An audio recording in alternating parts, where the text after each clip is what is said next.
Vamos agora à entrevista do dia com Rodolfo Gamberini. Hoje nosso convidado é o deputado estadual pelo PT de São Paulo, José Américo, que também é presidente da Comissão de Infraestrutura da Assembleia Legislativa de São Paulo. Obrigado, deputado, por estar aqui conosco. Eu que agradeço, Rodolfo.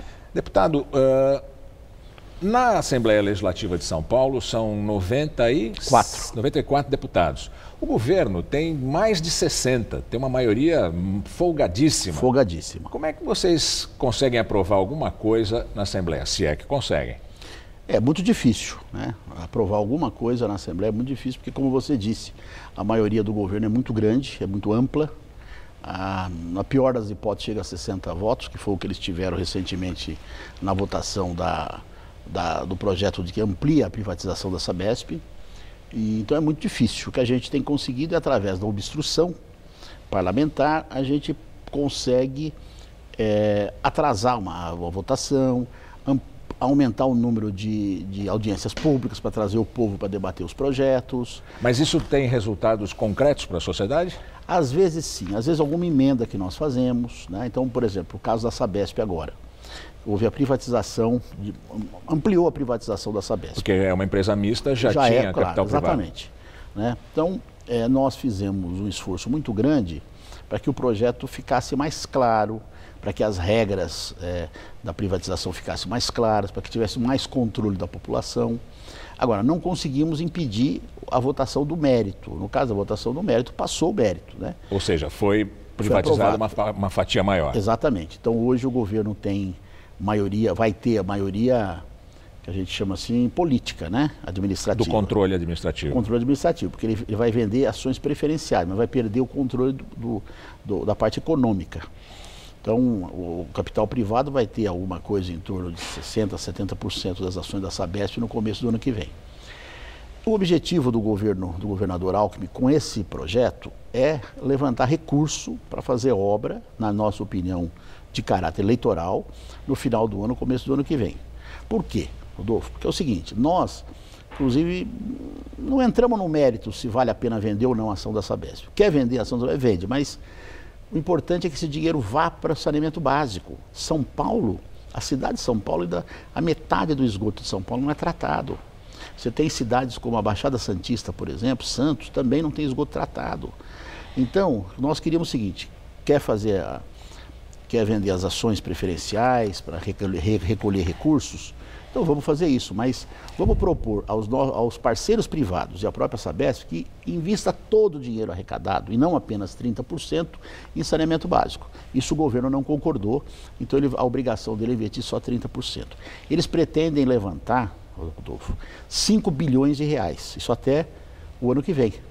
Ou seja, um dinheiro que vai ser arrecadado muito rápido e que vai dar para o governador fazer obra aí de natureza eleitoral com o que nós não concordamos. Deputado, nós temos a mesma idade, nós nos conhecemos desde a década de 70, quando éramos contemporâneos na USP. Exatamente.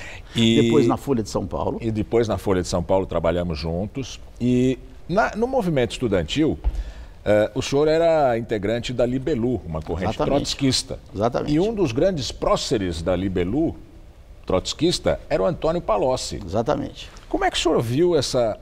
Meu amigo durante muitos anos. E senhor, como é que o senhor se sentiu quando viu aquele depoimento dele ao Moro? Muito surpreso, né? Que o Palocci é um quadro político brilhante, uma pessoa muito inteligente, preparado, uma pessoa que ocupou cargos importantes, né, no país, você sabe, né? Foi ministro, foi prefeito de Ribeirão, foi ministro, sujeito brilhante do ponto de vista intelectual, grande capacidade política. Infelizmente, chegou ao ponto que chegou, é muito triste, né? Mas por quê? Triste. O que passou pela cabeça dele? Eu acho que a pressão que ele sofreu, né? Nós estamos vivendo acho que nós estamos vivendo num ambiente de exceção, né? Exceção. Existe uma verdadeira ditadura do judiciário.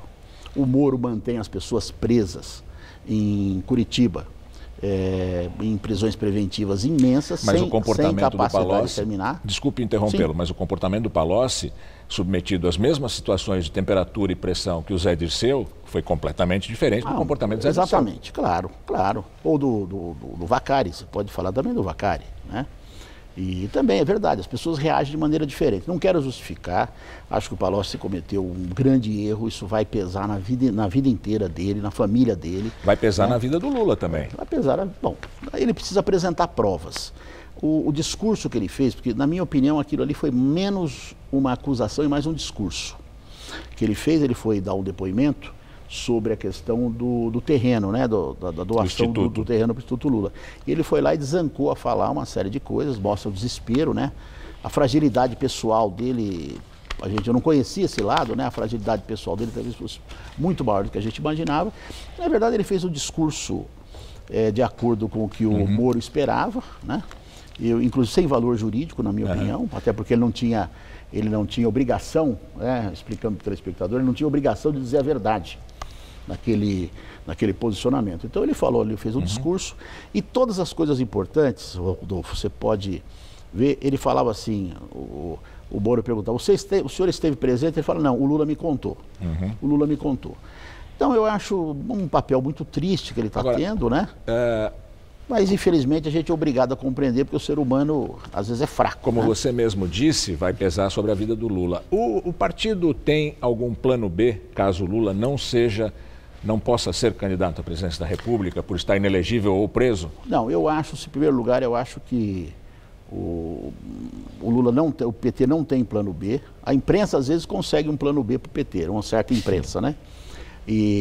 Mas o PT não tem plano B. Ninguém acredita que o partido a essa altura não pense numa outra saída, né? Eles podiam acertar mais, né? Assim, acertar o nome, não é o Haddad. Não é o Haddad. Não, pode ser. Quando o Lula falou, quer dizer, provocaram ele, presidente, quem são os nomes? Aí ele falou do Palocci, falou do Haddad, falou do Jacques Wagner, falou do Rui Costa. O Rui Costa é governador da Bahia. O Jacques Wagner é ex-governador da Bahia. Aí, então nos ajude a acertar. Qual é o nome que o senhor pensa? Eu acho que o PT não cogita isso, até em respeito ao presidente Lula, e também porque nós estamos convencidos, Rodolfo, a eleição sem o Lula é uma farsa no Brasil. A eleição sem o Lula é uma farsa. Mas será uma eleição? Não sei. Eu pessoalmente acho, sim, em primeiro lugar, creio que as instâncias superiores, o STJ e o STF, vão ter mais sensibilidade e a própria quarta região do que o Moro, né, em derrubar uma condenação que eu acho fragilíssima. Do ponto de vista jurídico, aquilo que levou ao Lula a ser condenado agora é fragilíssimo. Porque só essa condenação, para explicar para os telespectadores, só essa condenação poderia tirar o Lula da eleição. As outras não dá tempo, né? De ser julgado, tal, etc. Então, só essa. Essa que o Lula foi condenado, acho que é fragilíssima, né? O Ministério Público acusou uma corrupção vinda da Petrobras. O Moro tirou da Petrobras e fez a corrupção de outro. Quer dizer, uma coisa assim do ponto de vista jurídico esdrúxula. Eu acho que a quarta região não vai deixar passar. Se ela deixar passar, o STF e o STJ não vão permitir. Outra coisa, quem tem 30% ou 40% das opções de voto não pode ficar fora de um processo eleitoral. Se ficar fora, é fraude.